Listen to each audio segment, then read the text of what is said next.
Now Enzo Maresca sets Chelsea up in the 4-2-3-1 shape. Depending on which fullbacks he has on the pitch, one would play in a back three, whilst the other one would tuck inside into midfield, creating a 3-2-5 shape in possession. But the signing of Joao Pedro changes everything, and it creates a new dimension of play, with Cucurella, for example, hugging the flanks, allowing somebody like Joao Pedro to tuck inside and play as that left-sided number 10 in and around Liam Delap and Cole Palmer.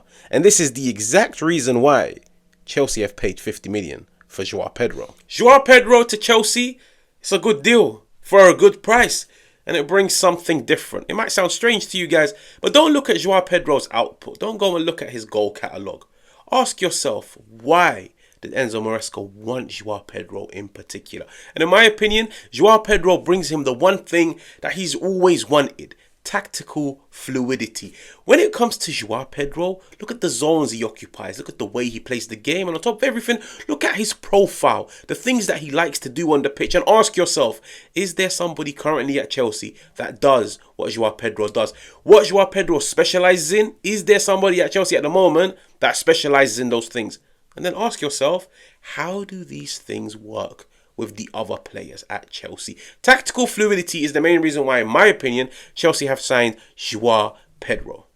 Now, when it comes to Joao Pedro, he has this one attribute which makes him a game changer. And I feel like this is what Enzo Maresca loves about him the most. And it's an attribute which Chelsea are severely lacking: ball carriers in central areas. Chelsea have the ball carriers out wide, whether it's their wing backs, their full backs, their wingers.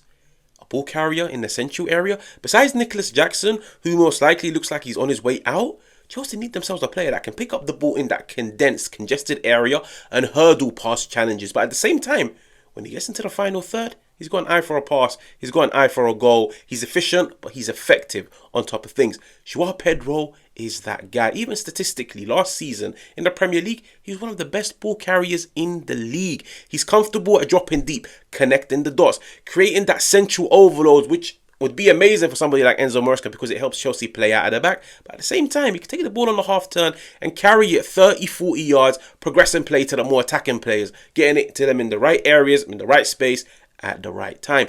But where the element of tactical fluidity comes into things is last season we saw Enzo Maresca, Chelsea, he always wanted the fullback tuck inside, whether it was Cucurella, Reece James, Malo Gusto, somebody always tucked inside. But I feel like with the inclusion of somebody like Joao Pedro, it changes, as you can see. Now, the fullback will be required to play as a traditional fullback. Go out, hug the flanks, stretch the pitch. When you stretch the pitch, you stretch the opposition. When you stretch the opposition, there's a lot of space in that half space. Those are the spaces which Enzo Maresca is targeting for his players like Cole Palmer, for a player like Joao Pedro. Get your players in the most dangerous areas and let your teammates do a job for them. Stretch the pitch, because now you know Cole Palmer will have more time and space in that dangerous area. Stretch the pitch, because now you know Joao Pedro will have more time and space. And I think what makes it the most dangerous is the fact that you've got Cole Palmer, who in that that area is lethal. He can score with both feet, he can play make. You've also got a Joao Pedro who can pick up the ball in those areas and charge into the opposition box. And then you've got somebody like Liam Delap spearheading them. Somebody that's tenacious, aggressive. He will press from the front, a poacher in the box. It's a trio which is going to cause the Premier League a lot of trouble. And I feel like it's the main reason why Enzo Maresca wanted Joao Pedro. I probably looked at Nicholas Jackson and said, you're not my guy. Now, why is he not his guy? Because he had an amazing start to the season last year. I feel like Nicholas Jackson has done so much damage to his own career at Chelsea in the last 6 months of the campaign. He showed he was unreliable when it comes to goal scoring, when it comes to output. I feel like he always came across as a liability, from the suspensions to the yellow cards to the way he carried himself. And I feel like Enzo Maresca had enough. Because when you're so reliant on a profile like Nicholas Jackson, because Nicholas Jackson is similar to Joao Pedro, where he's versatile, he can lead the line, he can play as a roaming number 10, he can drift out wide, he's technically secure, he's physically strong. But I feel like in Enzo Maresca's eyes, Joao Pedro is the more reliable of profile, and in my opinion, he's the more potent of profiles. Now, the beauty of having a broad squad is you can chop and change. Every single day you can play a different way. Every single day you can pick and choose where you want your elements of dynamism, where you want your elements of ball progression, where you want your technically secure players. For example, Chelsea have just gone out and signed Jamie Gittens. So how would this work? Previously, I showed you guys Pedro Neto occupying the flanks, which then meant Cucurella on the left-hand side would occupy the left channel. But somebody like Jamie Gittens, who plays on the left-hand side, it would mean Cucurella would slot into the back three, allowing Reece James to now play as the traditional fullback. This is what Enzo Maresca wants. He wants to go into every single game knowing this 1-2 changes will give him the edge. So it might be everybody else is playing in their same position, but it might just be Cucurella today, you play in a back three. Next week, you play out wide, depending on the opposition, the way they want to defend, the way they want to set up. It keeps the opposition guessing. It gives you that tactical fluidity. When you've got a broad squad, it makes you very difficult to play against, and especially when you bear in mind, when the players on the bench are of high quality, high caliber, it makes you a top team.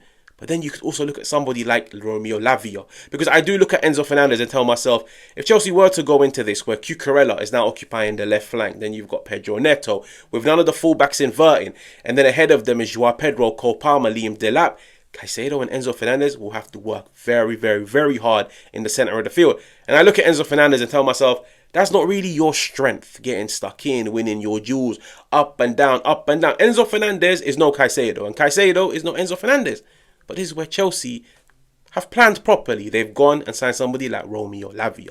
So can you imagine next season, Romeo Lavia, Caicedo in midfield, and then ahead of them, Cole Palmer, Joao Pedro, flanks occupied by Cucurella, Pedro Neto, stretching the pitch, and then Liam Delap running the channels?